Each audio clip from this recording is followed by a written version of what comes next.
নমস্কার বন্ধুরা, সকলকে আমার চ্যানেলে স্বাগত। পেনশন প্রাপকদের পেনশন বৃদ্ধি নিয়ে প্রথমত হাইকোর্ট থেকে সুপ্রিম কোর্টে কেস করা হয় এবং বহুবার এই কেসের শুনানির পর অবশেষে 2022 সালের নভেম্বর মাসে সুপ্রিম কোর্টের তরফ থেকে একটি যুগান্তকারী নির্দেশ দেওয়া হয় এবং সমস্ত পেনশন প্রাপকদের পেনশন বৃদ্ধির ব্যাপারে একটি নির্দেশ দেওয়া হয় সুপ্রিম কোর্টের তরফ থেকে। কিন্তু তারপরেও পেনশন প্রাপকদের পেনশন বৃদ্ধি নিয়ে কোনো পদক্ষেপ গ্রহণ করা হয়নি বলে অভিযোগ উঠেছে। এখন এই মুহূর্তে পেনশন প্রাপকদের পেনশন বৃদ্ধি বিষয়ক একটি অত্যন্ত বড় খবর সামনে এসেছে। এই খবরটি কি এবং কি বলা হয়েছে এই খবরে সকল কিছু আজকের ভিডিওতে বিস্তারিত আলোচনা করব। ভিডিওটি পেনশন প্রাপকদের জন্য অত্যন্ত গুরুত্বপূর্ণ, তাই প্রথম থেকে শেষ পর্যন্ত অবশ্যই ধৈর্য সহকারে দেখবেন এবং ভালো লেগে থাকলে অবশ্যই একটি লাইক করবেন এবং সকলের সঙ্গে শেয়ার করবেন। সেই সাথে চ্যানেলে যদি প্রথমবার হয়ে থাকেন এই রকমের ইনফরমেটিভ ভিডিও আরও দেখার জন্য যারা এখনও পর্যন্ত চ্যানেলটিকে সাবস্ক্রাইব করেননি তারা অবশ্যই চ্যানেলটিকে সাবস্ক্রাইব করে নিতে ভুলবেন না। তাহলে চলুন আমরা বিস্তারিত দেখে নিই। দেখুন, এখানে একটি অর্ডার পাস করা হয়েছে। অর্ডারটি সরাসরি আমি আপনাদের সঙ্গে শেয়ার করছি। সাবজেক্টটা দেখুন, interactive session with EPFO employees provident fund organisation including focus on EPS 95 pension 26শে ফেব্রুয়ারি 2024 অ্যাট স্কোপ কনভেনশন সেন্টার। অর্থাৎ 26শে ফেব্রুয়ারি 2024 একটা কনভেনশন সেন্টার করা হয়েছে, যেটার মূল বিষয়গুলি হলো ইপিএস 95 এবং তার সঙ্গে সঙ্গে ইপিএফওর যে সমস্ত বিষয় সেগুলি নিয়ে। Dear Chief Executive, as you are aware that Standing Conference of Public Enterprises, as part of its policy advocacy initiatives, regularly represent issue or concern related to PSEs before various government and statutory bodies. Recognizing these efforts and contribution of scope, Government of India has reappointed the undersigned as the member of Central Board of Trustee Employees Provident Fund Organization. অর্থাৎ এই trustee যেটা CBT এবং ইপিএফওর যে সমস্ত মেম্বারগুলি আছে তাদেরকে পুনরায় রিঅ্যাপয়েন্ট করা হচ্ছে এই বিষয়গুলি দেখাশোনা করার জন্য এই কনভেনশনে।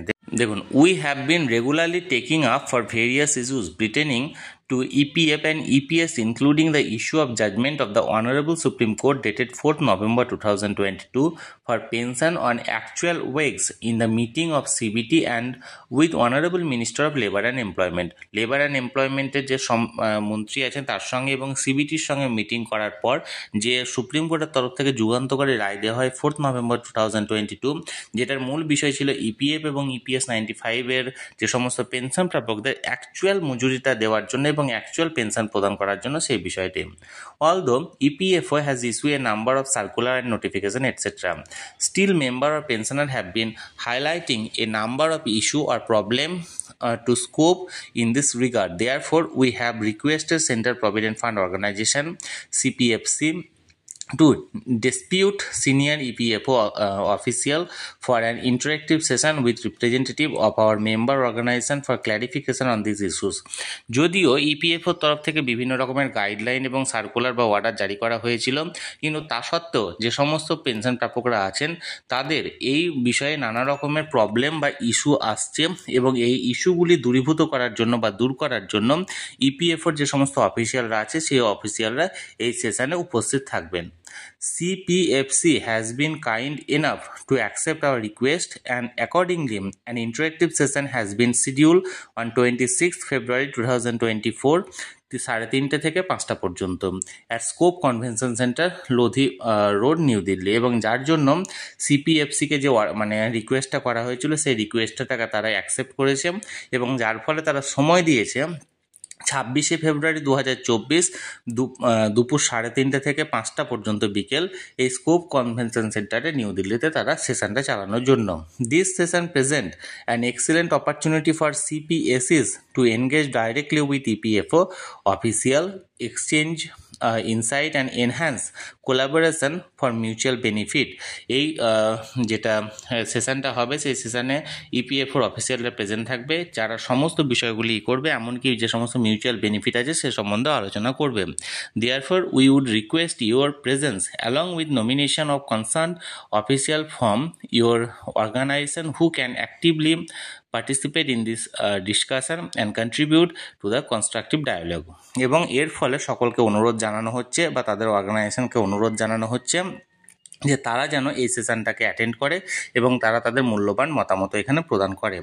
Details of nominated official name, designation, email ID and contact number may be forwarded at, এখানে একটা দেখুন ইমেল আইডি দেওয়া হয়েছে, before 23rd February 2024 or may get themselves registered at following link, এই লিঙ্ক দেওয়া হয়েছে এই লিঙ্কে রেজিস্টার করার জন্য।